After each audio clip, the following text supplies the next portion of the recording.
Vamos a aplaudir, aplauda. Lejos. No, deje de aplaudir. Estamos con Diego Roel, nuestro invitado del día. ¿Sos neuquino, Diego? No. No sos neuquino. Todos me preguntan. Mira. Neuquino por adopción, quizás. Me vine a vivir a los 15 años con toda mi familia. Pero a los 18 me fui y no volví. Volví recién hace 3 años, a los 37 años volví. Mira.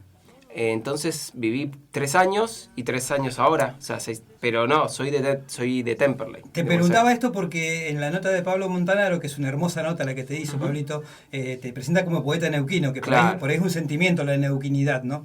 Sí, se enoja, la gente de La Plata, donde viví más tiempo, se enojó, ¿no? Si sos un poeta platense. Está bien, bueno, son esas apropiaciones que uno... Hay una disputa, se disputa. Ahora que ganaste un premio, sos de todos. Qué mejor que ser un poeta del mundo, chicos.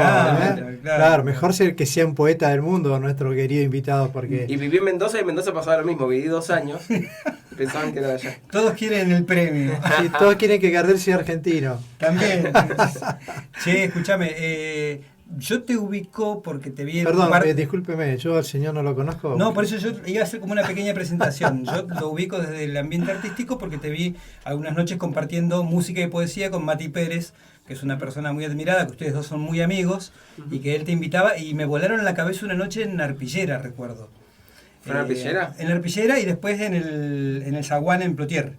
En Plotier, en el teatro. Claro, pero en Arpillera también estuviste una noche. Pero no fue en Morrigan. No, Arpillera, ¿Y era yo? No puedo estar tan borracho. No, si eras vos porque estaba tu viejo mirándote. Y yo tu viejo lo conozco. Pero en Morrigan fue. Entonces fue Morrigan. Chen. Bueno, te viene un bar. No puedo estar tan borracho, dijo Walter. Bueno, tome A vos te nota. echaron del barco, me dice el tema. Sí. Yo me acuerdo que me encontré con tu viejo y tu viejo me dice, es mi hijo. Es mi hijo. Así que me encantó porque con tu papá hicimos teatro juntos, qué sé yo. Claro. Bueno, más allá de todo eso, cuando yo leo la nota de Pablo Montanaro que te nombras, digo yo, pero sí, este es el muchacho que me voló la cabeza en el bar, ese que estuve, y después en el Zaguán, que también estuviste, que compartimos una noche, porque Sí. después de ustedes creo que vine yo, o al revés. Sí, me acuerdo. Sí. Y digo, no, hay que invitarlo urgente al programa, porque este programa nació invitando a escritores y escritoras de la Patagonia o de la región. Cuando vino la pandemia empezamos a hacer enlatados Claro. de los escritores que queríamos entrevistar. Y ahora que más o menos podemos ir invitando a una persona cada tanto, queríamos tenerte en el ¿Y piso. puedo venir con Mati Pérez? También Hacerlo, algún día, sí. sí, que es hermoso, esa propuesta es hermosa. Contanos un poco este libro que ganó el premio por el Ayuntamiento de Santander. Sí, Premio Alegría. Premio Alegría. Uh-huh. Premio Alegría es en homenaje al poeta José Hierro. Alegría es una obra de él. La verdad, fue toda una sorpresa. Porque yo mandé al concurso, uno es como tirar una botella al mar, ¿viste? Sí. A ver qué pasa. A veces me pasa que hay requisitos muy estrictos, sin sentido a veces. Tenés que cumplir esos requisitos. Por ejemplo, te piden determinada cantidad de versos, ¿sí? Ajá. Y mis libros siempre tienen menos. Entonces no podía mandar porque te dicen mínimo 600 versos. Y yo no llegaba ni a 200 ni a 400. Entonces es una limitación de algunos concursos. Y me pedía un mínimo de 400. Y el libro que ganó tiene 300. Evidentemente no contaron. Si se están entrenando ahora me descalifican. Y claro, lo mandé y me olvidé. Hablas de líneas escritas, de renglones. Claro, digamos. yo te piden líneas. Claro. Mirá que loco, no sabía eso. Sí. Sí, es muy loco. Y lo mandé y me olvidé completamente. Lo había mandado, esto fue a principio de año. Y me llegó un mail y me sorprendí, obviamente. Has ganado un claro. premio. No entendía nada. Bueno, después qué- les escribí y me explicaron. Qué buena sorpresa. Sí. Che, ¿cuál es tu formación, Diego? Yo estudié Historia del Arte en la Universidad de La Plata. En la nota que salió en España dicen que soy licenciado. No, me faltan 5 materias, 5 o 4. Dejé la carrera, la retomé varias veces, porque yo me fui mudando varias veces de La Plata a distintos lugares, y no la terminé. Quizás la termine, no sé, pero no soy licenciado en Historia del Arte. Soy casi profesor, me faltan pocas materias. Pero estás muy abocado a todo lo que sea el arte y cuando decís licenciado en el arte, ¿qué es? ¿Arte en general? Historia de las artes visuales. Visuales. Historiador del arte. Ah, mira, qué lindo, qué interesante. ¿Y la beta de escritor Nace de mi más tierna infancia. Yo era muy chico, era un lector voraz cuando era chico, y después cuando me mudo a Neuquén, voy al colegio con la hija de un poeta neuquino que se llama Gerardo Burton. Ah, Sí, conocido, amigo nuestro. Hermana de Juancito. Sí. El padre de Juan. Juan también es un gran amigo. Y Gerardo fue una especie de mentor, maestro, referente. Entonces cuando yo empecé a escribir, Gerardo fue como una especie de faro. Así empezó, a los 15 años más o menos. Iba a un taller literario que quedaba frente a la Zaraco, en el Vagones. Donde, Sí. Claro. Con Fonseca, que es un... Sí, Otro amigo de la casa, Ricardito de Ricardo Centenario. Fonseca. Sí, Claro, Hace Centenario. poco le hicimos Hace mil una años no lo entrevista veo. en la un tarde. gran escritor. mira. Está bien, Ricardo, ¿Sí? está bien, sí está guardadito, bueno, Claro. pero no está bien. Yo estuve en contacto con él hace poco y está bien, Ricardo. Yo no lo veo desde los 15 años, nunca más me lo crucé. No, bueno, sí, hay varias literaturas de él muy hermosas también acá por la Patagonia, así que está bien, Ricardo, sí. Bueno. Qué bueno, qué bueno. Y me intriga muchísimo, bueno, nos decías que no podés dar mucho a conocer todavía lo del libro que ganó, Sí, yo ¿no? creo que sí. Pero yo creo que No en me España dejan- no nos van a escuchar. No sé, yo publiqué en un adelanto del libro en Facebook y me retaron. Evidentemente me siguen en las redes. Ah, mira, qué interesante. Bueno, La idea es que no adelante demasiado porque ellos van a publicar el libro y van a publicar una versión digital. Ah, Claro. también, Entonces, también. no está bueno que publique muchos poemas en las redes. Pero tenés ediciones anteriores de otros trabajos. Sí, yo publiqué 11 libros. Ah, mira. Les traje uno de regalo acá. Pero mira qué bueno. qué ¿Cómo se grande. llama este regalo? El regalo se llama El infierno es una bestia callada y triste. Es una trilogía, son 3 libros. O sea Sí. que tenemos el primero y los otros dos tenemos que comprarlos. Este es maldito. nuevo, salió hace poquito. Así que, mirá qué lindo. Qué Diego, lindo, qué gracias. bueno. Muchas gracias. ¿Y qué te gustaría difundir, por ejemplo, de el libro ganador del premio? Del libro ganador, yo, ¿qué hice? No lo tengo todavía, pero le saqué fotos. Está bien. Pero Me para, imprimí- ¿le podemos contar a la gente Sí, cómo se llama el contemos. libro y por qué se llama así y en qué está basado? Bien. El libro se titula Andrei Rublev. Andrei Rublev fue un monje cristiano ruso, ¿sí? Que nació en el siglo XIV, murió en el siglo XV. Una época muy interesante en Rusia. Era la época de la Rus de Kiev, eran principados, ¿sí? Antes del Imperio Ruso. Y era una época que estuvo signada por las invasiones de los tártaros, ¿sí? Las incursiones de pueblos vecinos. Y es una época muy interesante que un director de cine ruso, Andrei Tarkovsky, retrató en su película Andrei Rublev, ¿sí? Yo estaba, era un pintor y monje y artesano, Y artesano. que pintaba íconos, ¿sí? En madera. El proceso de los íconos es muy interesante. ¿Nos porque es un explicás proceso- qué son los íconos? Sí, es un proceso artesanal. Los íconos son, estamos hablando de arte sacro, ¿sí? Sí. Son representaciones generalmente de Cristo, ¿sí? O de la Ajá. Madre, y hay todo un canon muy estricto que el pintor debía seguir, ¿sí? Una serie de reglas. No se podían salir de esas reglas. Pero siempre cada artesano, cada pintor le daba su sesgo, ¿sí? Había una escuela, la escuela bizantina, que era que llega a Rusia, ¿sí? Con un maestro, el maestro de Andrei Rublev, que se llamaba Teófanes el Griego. Esa escuela llega a Rusia, pero Andrei Rublev toma las enseñanzas del maestro, pero hace una resignificación, ¿sí? Y le da otro carácter, ¿sí? El carácter del arte bizantino es un carácter un poco rígido, ¿sí? Y erático. Y lo que hace Rublev es humanizar los rasgos, ¿sí? Les da otro clima, otro color. Es muy interesante ver esa transición. ¿Fue resistido por Y- eso o no? No, en su época era un genio, ¿sí? Estaban él, había dos compañeros de él, también monjes, que otro que se llamaba Andrés Daniel Chirny, que fueron los iconógrafos más importantes de la época. Hicieron una escuela. No fue resistido, era muy respetado, pero la pasó mal, porque era la época de ¿qué? De la peste. ¿Sí? De la peste negra. Claro. Entonces ellos estaban, por un lado, con la amenaza de la peste y la amenaza de las invasiones de los tártaros. ¿Sí? Y en una época también de lucha fratricida, ¿sí? entre distintas, entre los distintos principados. Y él estaba en el medio de ese siglo convulsionado, una época bastante brava. Así que es un personaje muy interesante. ¿Por qué además? Porque hay pocos datos. Entonces Tarkovsky, su versión en el film es muy libre, ¿sí? Tenía libertad porque había muy pocos datos. Se sabían en esa época las noticias que teníamos de esos monjes eran las que aparecían en las actas, ¿sí? De los monasterios. Entonces teníamos esas noticias muy exiguas, datos muy acotados, y con eso fue armando el rompecabezas.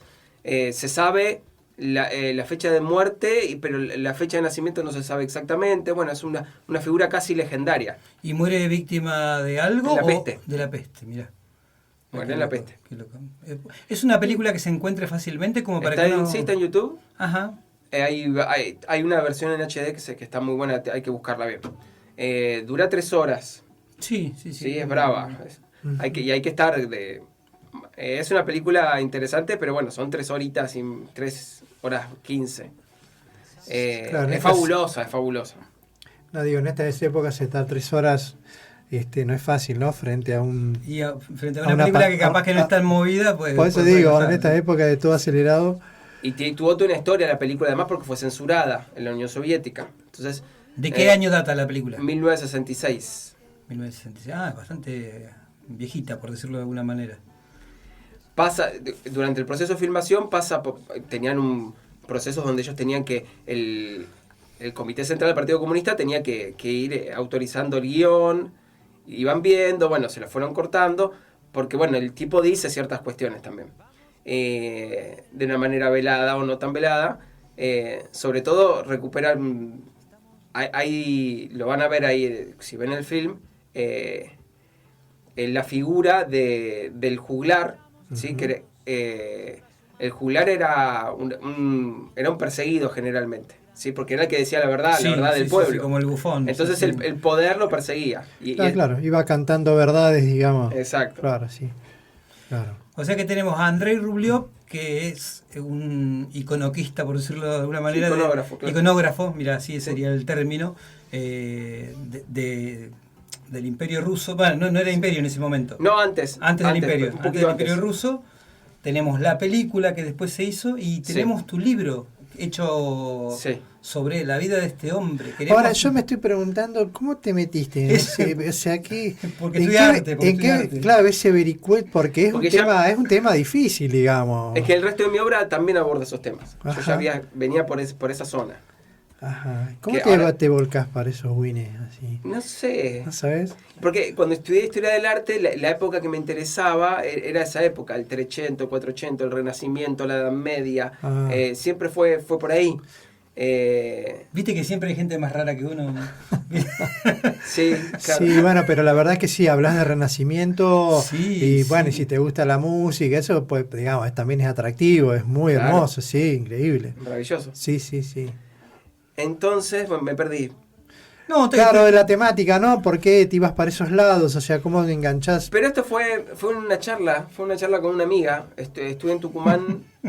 En enero. Estuve en Tucumán en enero. La Génesis. Con una poeta maravillosa tucumana que se llama Inés Araoz. Y ella fanática de Rublev y de las obras de él. Y tenía reproducciones de los íconos. Y charlamos de la película. Me dijimos, pero vos tendrías que escribir algo sobre Rublev. ¿Te parece? Sí, ¿cómo? Y no sé, mirá la película otra vez, tomá nota. Y así empecé como un juego, como una especie de ejercicio. Pero una vez que salió, que tenía el primer poema, siempre me viene como la idea general del libro. Es más, es como que me viene el título y como si fuera la columna vertebral, ¿sí? Con los temas, los tópicos que voy a tratar. Y lo único que tengo que hacer después es esperar que eso de alguna manera descienda, ¿viste? Y tome cuerpo, se materialice de alguna manera. Derramando, claro. Para la gente que tenga la compu enfrente, que por ahí nos escuchan generalmente por compu o por celular, se pueden meter ahí en el Google y se ven las obras claro, se ven, de Andrei Rublev. Y nada, me encantaría saber qué escribiste de él, más allá de que en algún momento voy a ver esa película porque me gusta mucho. La peli es maravillosa. Sí. Está considerada, no sé, una de las 10 mejores películas de la historia, ¿sí? Con otra de Tarkovsky, bueno, es como está en el top 10. Bueno. Le recomiendo. Qué bueno aprender algo. Está bien, porque uno generalmente... Nosotros que andamos mucho por la letra, la poesía, la música, todas esas cosas más o menos amalgamadas, siempre andamos por un carril que no sale para ese lado donde vos estás encarando para esos grandes, ¿qué decimos? Ríos, lagos de conocimiento, de arte. Sí, es meterse tierra adentro, es dejar el cauce de lo simple, por decirlo de alguna manera, y te metes tierra adentro a buscar en la oscuridad, Pero eso lo menos... ¿Qué es más universal, esa escritura, eso que cómo lo...? Y tendrían que escucharme, pero... Te escuchamos. Te escuchamos. Pero bueno, es un libro además que, además de abordar la cuestión del artista, de un artista que tocaba temas sagrados, ¿sí? Además del arte sacro, lo interesante es el aspecto de lo que se denomina la techné, de la técnica, ¿sí? Eso es lo fabuloso, ¿sí? Uh-huh. De hecho, tuve que investigar cómo hacían ellos los pigmentos para pintar, o sea, pintura al temples antes del óleo. Ajá. Es un proceso artesanal, los tipos buscaban los pigmentos, había dependía de factores hasta climáticos usaban... no sé... piedras, plantas... Sí, lo he visto en otros documentales de pintores, sí. Entonces ¿Eso lo aplicaban a la pintura o a técnica de grabado? Primero ellos tenían que elegir la madera. Claro. Era pintura sobre tabla, sobre madera, uh-huh. y eran frescos sobre pared. ¿Sí? Había toda una manera de preparar la pared para que resistiera al paso del tiempo. Claro. Y lo mismo con la madera. Había un tratamiento, había una manera específica de cortar la madera, ¿sí? Había un tratamiento a la madera, después lo que se llamaba el dorado, la pintura con oro, ¿sí? Eso llevaba un montón de tiempo. Qué divino. ¿Sí? Entonces el libro refleja también esa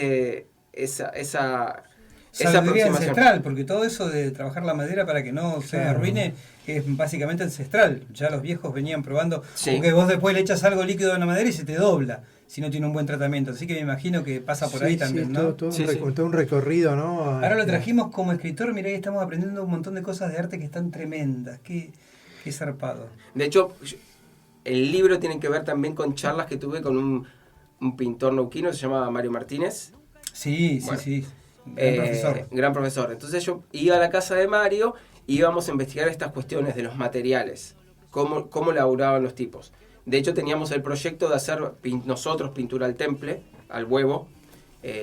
No llegamos a hacerlo, pero fue todo un proceso de investigación que duró unos cuantos meses. Mira qué lindo. Uh-huh. Te escuchamos en alguna lectura de Andrei Rublev.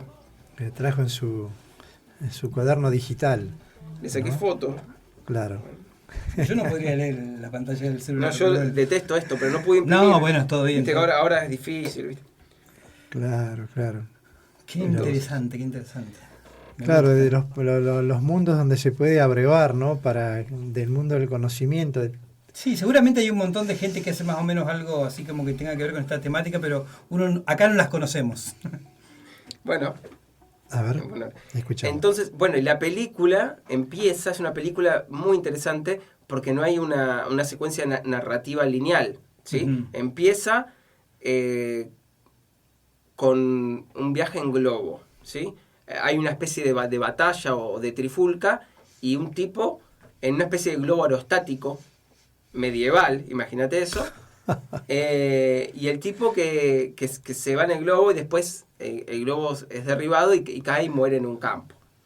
Pero así empieza la película. Entonces, el primer poema voy a leer 2, El globo. ¿Sí? El globo. Otoño de 1400. ¿Ves las veloces nubes blancas allá abajo? La tierra se aleja más y más. Volando, va desnuda una sola palabra en el paisaje. Dormida va. ¿La ves? Ya pasamos las rocas de la altura, los jaguares del sol, la franja donde la muerte deposita los últimos dientes de la calavera. Hermano, abre los brazos. ¿Ese es uno? Silencio. Sí. Sí, lee otro, por favor. Invitación al Kremlin. Invierno de 1405. El ícono de la Virgen de Vladimir me miró a los ojos y me dijo: búscame en el muro donde la tarde extiende su plumaje. Estoy detrás de los estandartes de cola de caballo, debajo de las hojas y los frutos. Búscame en el aire, en las cenizas. Estoy arriba del puente de todos los ríos, encima de la huella de los lobos. Búscame en el arco donde la sangre se desata.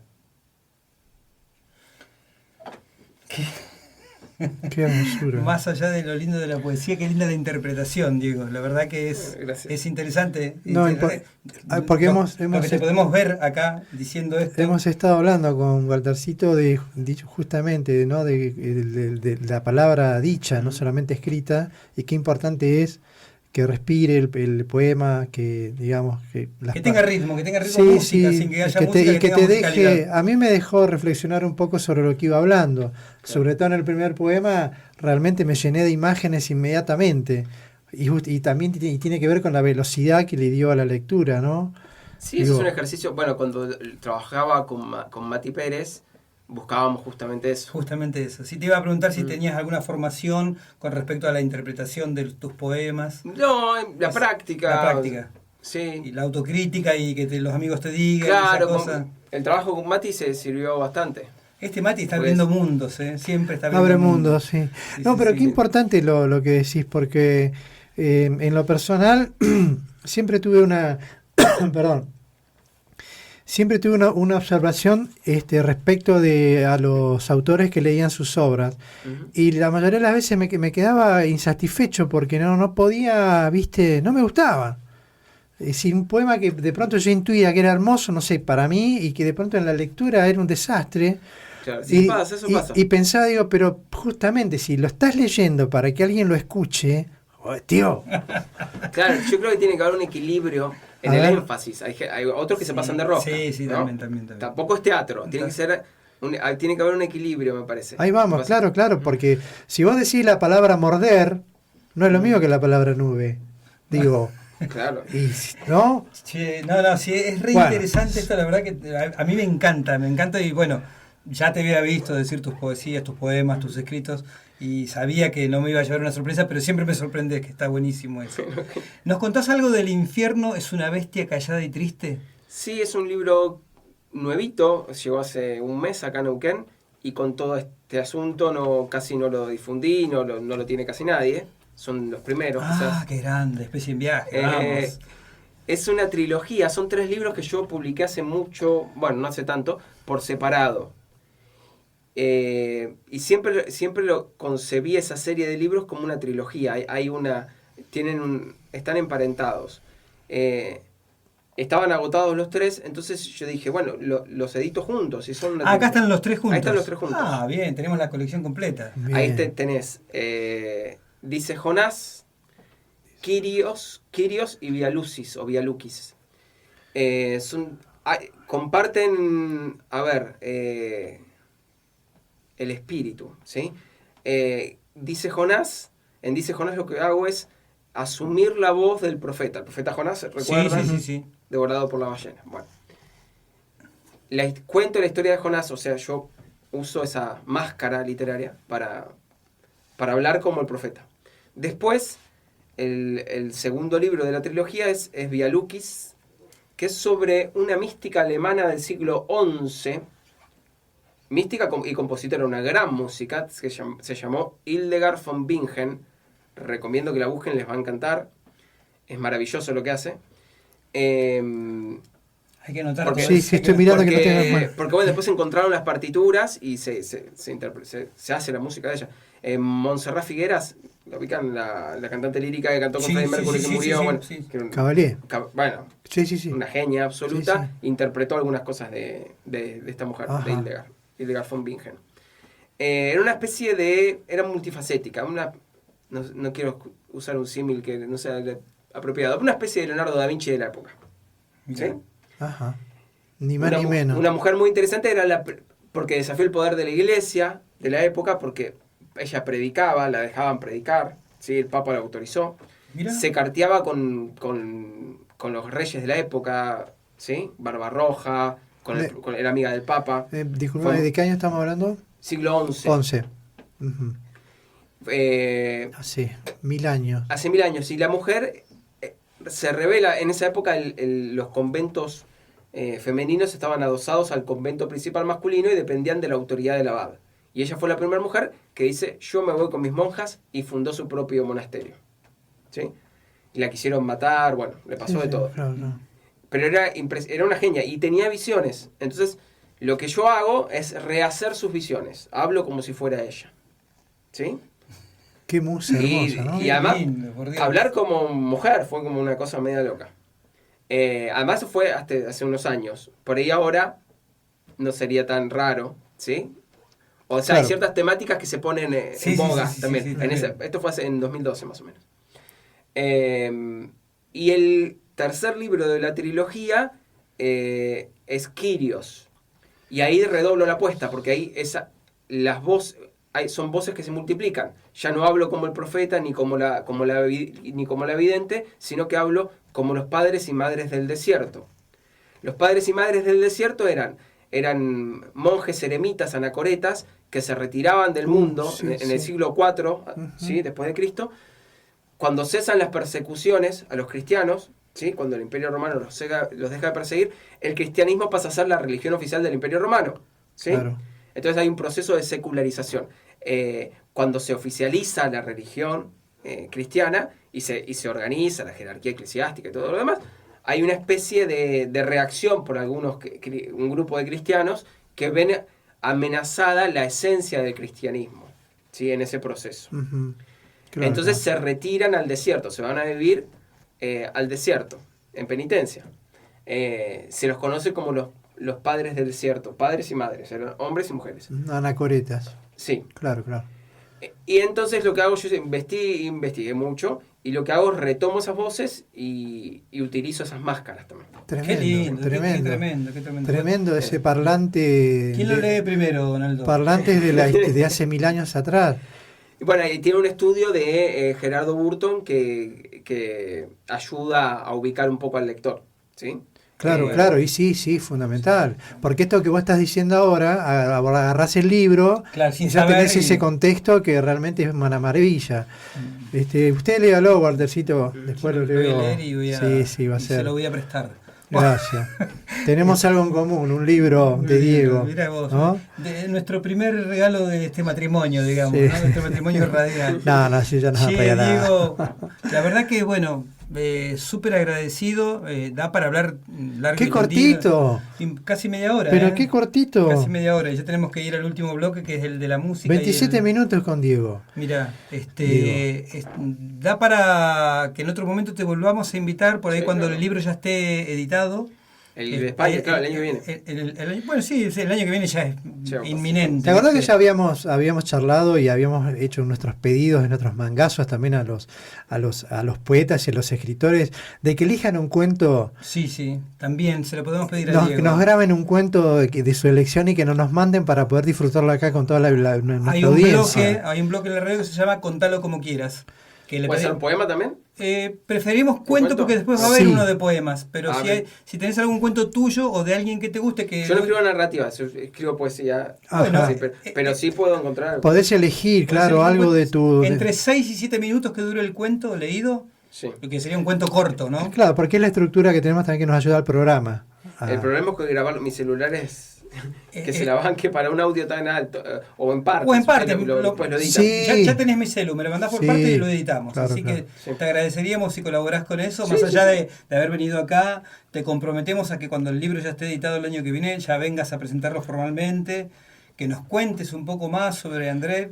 Que la verdad que yo soy de ver esas películas raras, por decirlo de alguna manera, ¿no? No, pero la fuente de inspiración en la que vos tenés, digamos, por decirlo de alguna manera, no sé, viste, las metáforas en lo que te montás, entonces No, realmente es tremendo. un viaje... Yo el de Jonás es el que te vi en Morrigan, entonces. ¿Hiciste ese, el de Jonás? Porque yo me acuerdo... ¿Con lo de- Mati? Sí. No, con Mate hicimos un Padre Tótem, mi primer libro. Puta madre, ¿Era que- él? No, Seré era yo, él, dice. no, Claro. Estuve hablando con el papá de él, Claro. que éramos compañeros de teatro y él estaba orgulloso de que vos estés ahí en el Sí. escenario, me acuerdo. Bueno, no, Así pero que- digo, me parece, quiero yo reflexionar un poquito también para ir terminando, que los temas que abordás, las lecturas en las que te metés y bucear en la historia del arte, bueno, realmente ahí hay un universo de Yo no escribo más poesía. un pero universo, es- no, hay un universo Me retiro, de me nutrición impresionante. Claro. Digo, no tenés, ahí vas a bucear toda la vida y no te va a alcanzar. Así que es una maravilla. La verdad. Ay, me pone la piel de gallina, mire, le digo la verdad, impresionante. Así que, mira, antes de que te vayas, vamos a presentar el bloque que viene, que es la presentación de la entrevista enlatada de Seba Caire, un músico que capaz que lo conociste en La Plata porque es amigo de Mati Me Pérez. suena. Seba sí. Caire. ¿Puedo hacer un folclorista. pedido? Sí. ¿Puede leer un poema más? Sí, él Por puede. favor. Bueno, pero elijan de acá.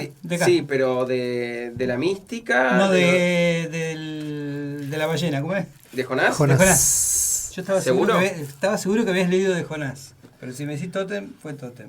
Y estaba seguro que era arpillera, pero no fue arpillera. Y bueno, pero es que a veces nos pasa, si esos lugares son muy parecidos de noche. Es verdad. Sí. De noche todos los gatos No, son... pero si toda la gente que escuchabas en Morrigan también la veías en el otro bar, así que, Sí, ¿no? Es un poco Ahora, así. ¿Puedo no hacerle caso? Sí, Puede, por usted supuesto. decida, digo. De Via Lukis, así después investigan sobre Hildegard von Bingen. Ah, Sí. ¿está el nombre de Hildegard ahí? No. Sí, claro. Ah, buenísimo, porque listo. yo quería anotarlo también, sí. No, acá Yo tienen voy a ver la película y voy a buscar la música de Hildegard, así de simple. hay una película de Hildegard también, Ah. que se llama Visión, con un doblaje gallego horrible. Pero bueno, Ay, sí, no nos puedo escuchar. No lo puedo No, me escuchar. pasa, pero la película es tan buena que... Te olvidás, ¿Te olvidás? Y en Bueno. un momento te olvidás. Bueno, Mateo, gracias por Está sin decirlo. subtítulos, yo lo busqué con subtítulos y no lo encontré. Al final del libro tiene una nota, ¿sí? Que explica quién fue Hildegard, ¿sí? Qué bueno, es Genial. claro, fundamental. Bueno, y el poema que les leo, antes tiene un epígrafe de una carta que le manda Hildegard al Papa Anastasio, ¿sí? El epígrafe dice: el que es sin defecto y grande ha tocado justo ahora una pequeña morada para que se vea un milagro y pueda formar letras desconocidas y pronunciar una lengua ignota, y también que pueda tocar por sí misma multiformes y armoniosas melodías. Jo. Via Lukis.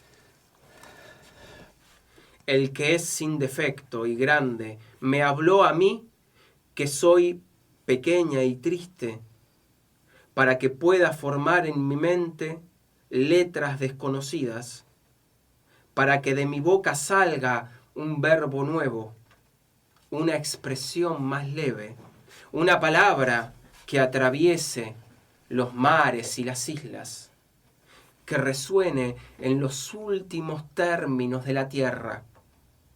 Sí, yo siempre estuve callada y guardé silencio, pero ahora tu voz en mí se expande y multiplica como voces de mujer que está de parto, como voces de mujer que está muriendo. Ahora tu voz en mí se expande. Cuando pase a través de las aguas del gran río, no me anegarán sus corrientes. Cuando salte en medio de las llamas, no me quemaré. El que es sin defecto y grande me habló a mí, que soy pequeña y triste. Qué bueno. Gracias. Muy emocionante, muy emocionante. Muy Emocionante. bello. Bueno, Muy ahora nos bello, quedamos muy hablando bello. fuera de aire Dale. y largamos el bloque de Seba Caire con todo el cariño del mundo.